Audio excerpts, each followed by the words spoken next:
વડગામ તાલુકાના જલોદરા ગામે વડગામ તાલુકા મામલતદાર શ્રી સંકેત એ શાહના અધ્યક્ષસ્થાને સેવા સેતુ કાર્યક્રમ યોજાયેલ, જેમાં ટીડીઓ શ્રી આર.એમ. ચૌધરી, તાલુકા શિક્ષણ અધિકારી શ્રી ભરતભાઈ ચૌધરી, આરએફઓ પીડી Chaudhary, સિસરાણા પીએસસીના medical officer doctor Neelamben તેમજ તાલુકા ભાજપ ઉપપ્રમુખ લક્ષ્મણભાઈ ગુર્જર, તાલુકા ભાજપ મંત્રી શ્રી ભોપાલસિંહ ડાભી, જલોદરા ગ્રામ પંચાયતના સરપંચ શ્રીમતી ગલબીબેન મહેશભાઈ ચૌધરી તેમજ અન્ય મહેમાનશ્રીઓ દ્વારા દીપ પ્રાગટ્ય કરી સેવા સેતુ કાર્યક્રમને ખુલ્લો મૂકવામાં આવેલ, જેમાં સરકારશ્રીની વિવિધ યોજના વિશે તાલુકા મામલતદાર શ્રી દ્વારા જાણકારી આપેલ, જેમાં જલોદરા સેવા સેતુ કાર્યક્રમમાં વિવિધ વિભાગોના અધિકારીશ્રીઓ અને કર્મચારીઓ ઉપસ્થિત રહેલ, જેમાં આજુબાજુ ગામોના સરપંચશ્રી, તલાટીશ્રી અને લાભાર્થીઓ ઉપસ્થિત રહેલ, જેમાં આજના કાર્યક્રમનું સંચાલન જલોદરા ગ્રામ પંચાયતના સરપંચશ્રી, સભ્યશ્રીઓ અને તલાટીશ્રી હિતેશભાઈ વડાગાંઠ દ્વારા કરવામાં આવ્યું હતું.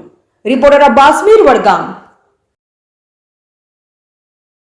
દ્વારા સેવા સેતુ 2.0 કાર્યક્રમનો તબક્કામાં આગળ વધતા આ વખતે વડગામ તાલુકામાં તારીખ 7 તારીખથી ચાલુ થયો આજથી પ્રોગ્રામ, અને આગળ 22 તારીખ સુધીમાં સેવા સેતુ બીજા તબક્કાનું આયોજન કરવામાં આવે છે, જેમાં આજનો પ્રથમ કાર્યક્રમ જલોદરા ખાતે કાર્યક્રમને ખુલ્લો મૂકવામાં આવે છે.